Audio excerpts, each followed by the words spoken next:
নমস্কার বন্ধুরা, মিমিস কিচেনে আপনাদেরকে আরেকবার স্বাগত জানাই। আজ আমি আপনাদেরকে জিরা রাইস বানিয়ে দেখাবো। এখানে আমি বাসমতি চাল নিয়েছি, কাঁচা লঙ্কা কুচিয়ে নিয়েছি, এটা হচ্ছে গোলমরিচের গুঁড়ো, গোটা জিরে, ধনেপাতা, লেবু আর আছে কিছু গরম মশলা। এরপরে আমি প্রথমেই জল বসিয়ে দিয়েছি, জলের মধ্যে দিয়ে দিলাম আমি লেবুর রস, তারপরে দিয়ে দিচ্ছি সাদা তেল। এটা দিলে না ভাতটা বেশ ঝরঝরে হয়, ওই জন্যই আমি তেলটা ইউজ করেছি। এবার চালটা দিয়ে দিয়েছি, ভাত তো যথারীতি হয়েও গেছে। এরপর কড়াইতে আমি দিয়ে দিলাম ঘি, এরপর দিলাম সাদা তেল, দুটো মিশিয়ে দিলাম। আপনারা চাইলে পুরোটাই সাদা তেলে করতে পারেন বা পুরোটাই ঘিয়েও করতে পারেন। আমি দুটোকে একসাথে মিশিয়ে নিয়েছি।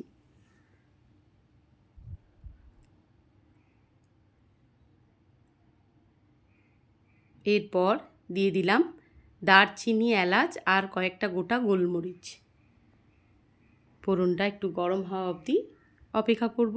এরপর দিয়ে দিলাম গোটা জিরে, বেশ খানিকটা পরিমাণে গোটা জিরে, যেহেতু এটা হচ্ছে জিরা রাইস। এবার ভালো করে জিরের, গরম মশলার ফোড়নটা যেন ঠিকভাবে গন্ধটা যখন বেরোবে তখন দিয়ে দিলাম আমি কুচিয়ে রাখা কাঁচা লঙ্কা। খুব সিম্পল এবং খুব তাড়াতাড়ি একটা সহজ রেসিপি, আপনারা নিশ্চয়ই জানেন বানাতে। আমি তাও বানিয়েছি বলে আপনাদের সাথে একটু রেসিপিটা শেয়ার করে নিচ্ছি।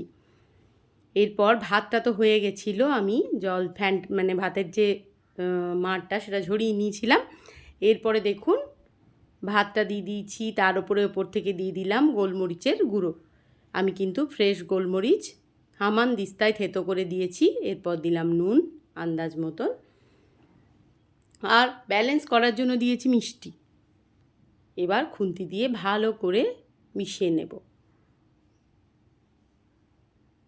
এটা আলুর দম, চিকেন, পনির, মাছের কোনো প্রিপারেশন বা নিরামিষ দিনেও এটা আপনারা খেতে পারেন। ভীষণ সুন্দর একটা রাইসের এটা রেসিপি, জিরা রাইস। অনেকেই খুব পছন্দ করে থাকেন এই রাইসটা খেতে।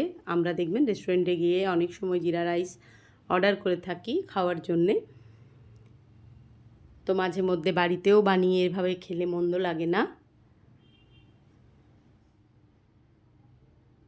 আর সহজেই হয়ে যায় এই আর কি। এরপর দিয়ে দিলাম কুচিয়ে রাখা ফ্রেশ ধনেপাতা। এবার আবারও খুন্তি দিয়ে মিশিয়ে নিচ্ছি। আমাদের এখন হাতে সময় কম, কিভাবে অল্প সময়ের মধ্যে সুস্বাদু রান্না আমরা করতে পারি সেটাই আমাদের চেষ্টা থাকে। তো আমার জিরা রাইস তৈরি হয়ে গেছে। ভিডিওটি ভালো লাগলে like, comment, share and subscribe করে আমার পাশে আপনারা এভাবেই থাকবেন। ভালো থাকুন, সুস্থ থাকুন।